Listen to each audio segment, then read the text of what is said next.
저는 개인적으로 지난달 네팔을 방문하고 그리고 사역을 마친 후에 트레킹을 1박 2일로 다녀온 적이 있습니다. 정상을 향해서 올라가는 길 참 쉽지 않았습니다. 힘든 여정이었습니다. 올라가는 것은 참 힘들었지만 상대적으로 내려오는 것은 그에 비하면 참 너무나 쉬웠습니다. 여러분, 세우는 것은 참 오래 걸립니다. 그런데 무너뜨리는 것은 한순간이라는 것이죠.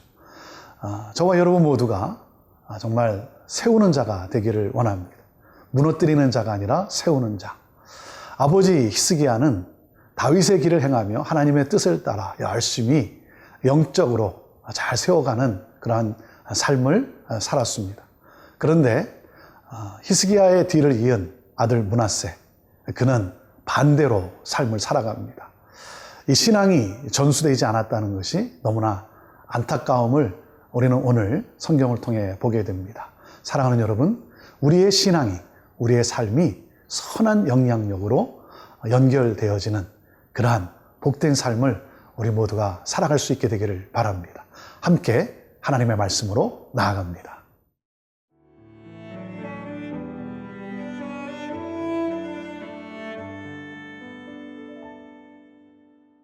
역대하 33장 1절에서 13절 말씀입니다.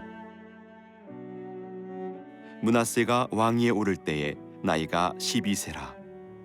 예루살렘에서 55년 동안 다스리며 여호와 보시기에 악을 행하여 여호와께서 이스라엘 자손 앞에서 쫓아내신 이방 사람들의 가증한 일을 본받아 그의 아버지 히스기야가 헐어버린 산당을 다시 세우며 바알들을 위하여 제단을 쌓으며 아세라 목상을 만들며 하늘의 모든 1월 성신을 경배하여 섬기며 여호와께서 전에 이르시기를 내가 내 이름을 예루살렘에 영원히 두리라 하신 여호와의 전에 제단들을 쌓고 또 여호와의 전 두 마당에 하늘의 1월 성신을 위하여 제단들을 쌓고 또 흰놈의 아들 골짜기에서 그의 아들들을 불 가운데로 지나가게 하며 또 점치며 사술과 요술을 행하며 신접한 자와 박수를 신임하여 여호와 보시기에 악을 많이 행하여 여호와를 진노하게 하였으며 또 자기가 만든 아로새긴 목상을 하나님의 전에 세웠더라. 옛적에 하나님이 이 성전에 대하여 다윗과 그의 아들 솔로몬에게 이르시기를 내가 이스라엘 모든 지파 중에서 택한 이 성전과 예루살렘에 내 이름을 영원히 둘지라.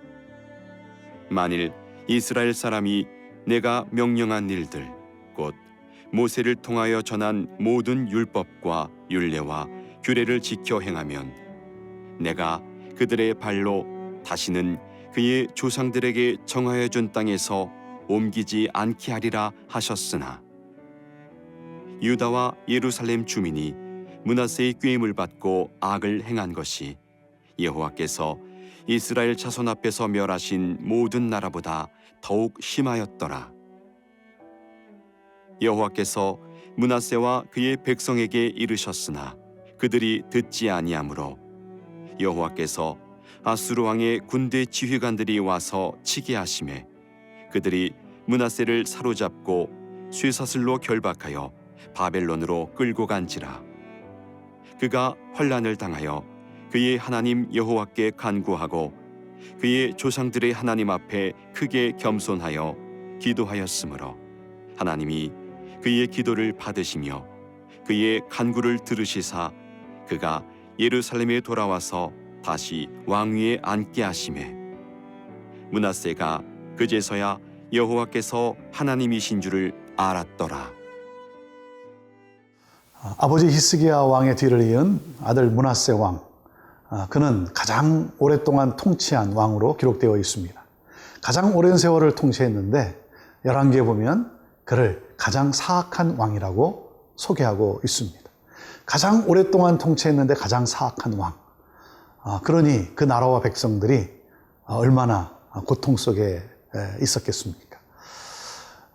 왜 이런 일이 일어났을까? 이 므낫세는 언제 태어났냐면 히스기야 왕이 병에 걸려서 하나님 앞에 낫기를 위해 기도했고 하나님이 긍휼히 여겨서 그를 15년 동안 생명을 연장시켰을 때 그때 낳은 아들이라는 것입니다. 그때 낳은 아들이지만 하나님의 은혜와 하나님의 역사에 대한 전혀 신앙 교육이 되지 않는 그러한 아들의 모습. 이것이 너무나 안타까운 일이죠. 자, 이 므낫세가 어떤 일을 벌였는지 오늘 말씀을 보도록 합니다. 1절입니다. 므낫세가 왕위에 오를 때 나이가 12세라.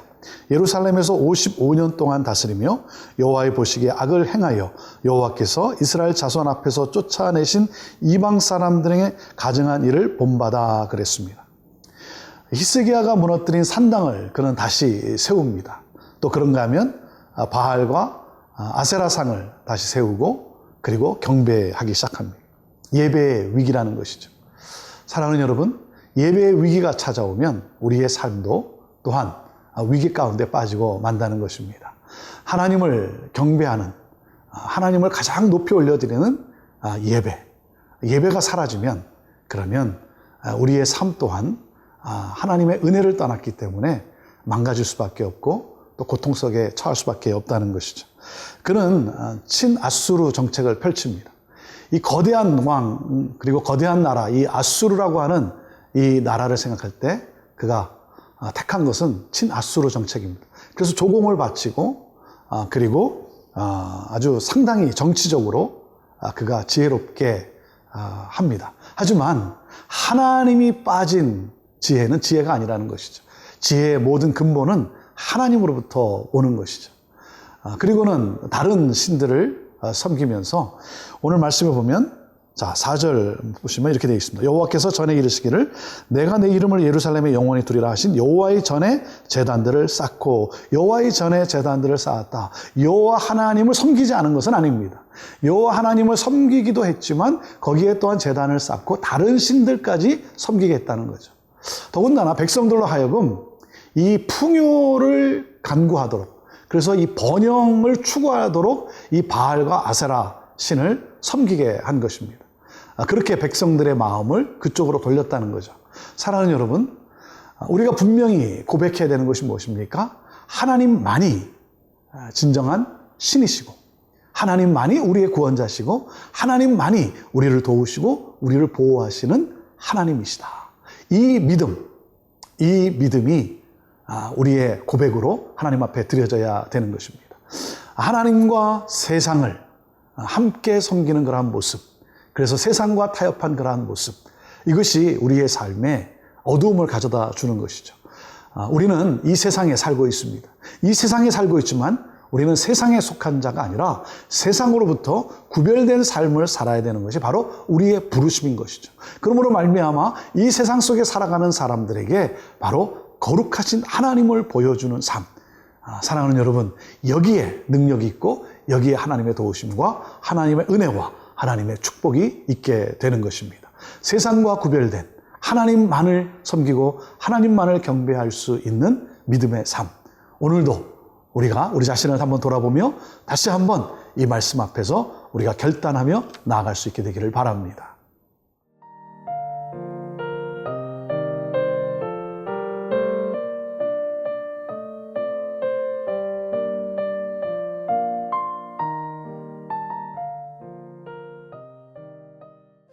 하나님을 잊어버린 이 므낫세의 삶과 므낫세의 통치, 그로 말미암아 정말 고통 속에 모든 백성들이 빠지게 됩니다. 9절 말씀입니다.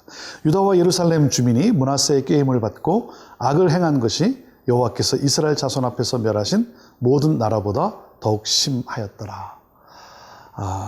이 지도자의 잘못은 나라와 백성을 파탄에 빠지게 한 것이죠. 사랑하는 여러분, 그렇기 때문에 한 지도자가 얼마나 중요합니까? 오늘도 우리는 나라의 지도자를 위해서 우리는 기도해야 합니다.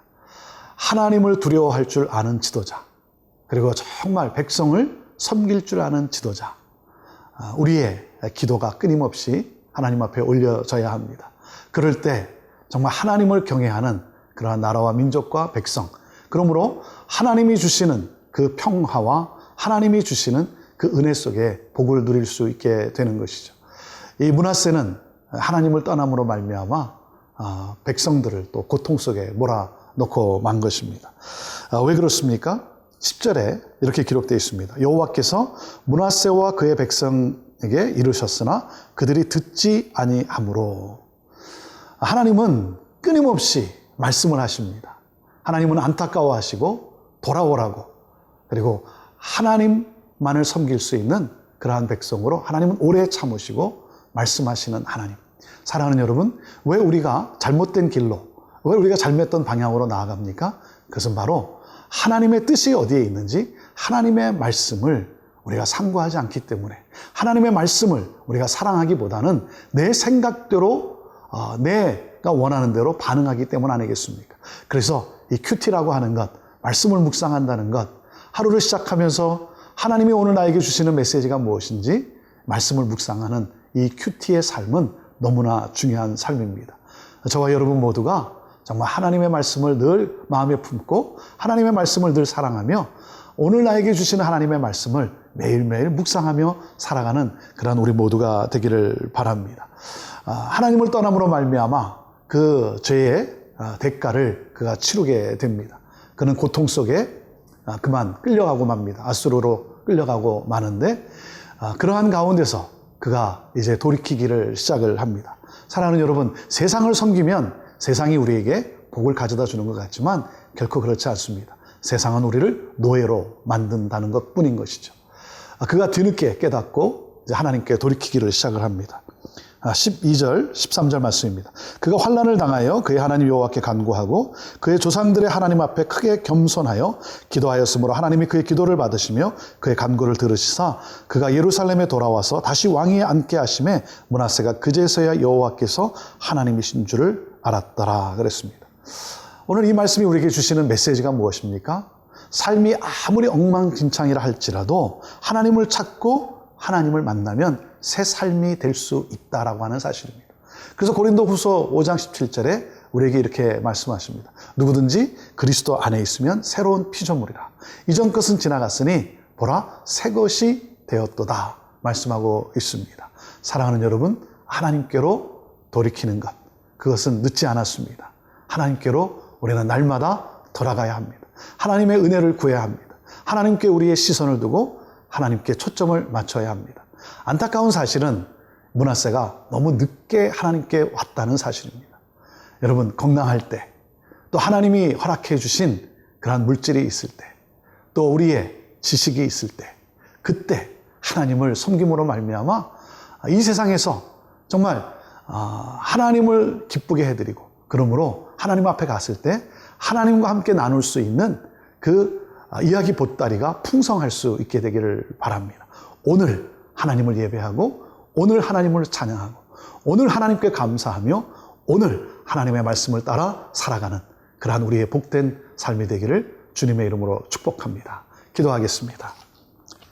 하나님, 하나님의 은혜를 잊지 않게 하시고 또 선을 행하는 그러한 우리들의 삶이 되게 하시고 하나님의 뜻을 따라 나아가는 우리 모두가 되게 하옵소서. 하나님만이 우리의 구원자시요 하나님만이 우리의 생명이심을, 우리를 보호하시는 분임을 오늘도 믿음으로 고백하며 나아가는 우리 사랑하는 성도들을 통해서 하나님의 선함이 하나님 가정과 또 이 사회에 전해지게 하옵소서. 예수님의 이름으로 축복하며 기도하옵나이다. 아멘.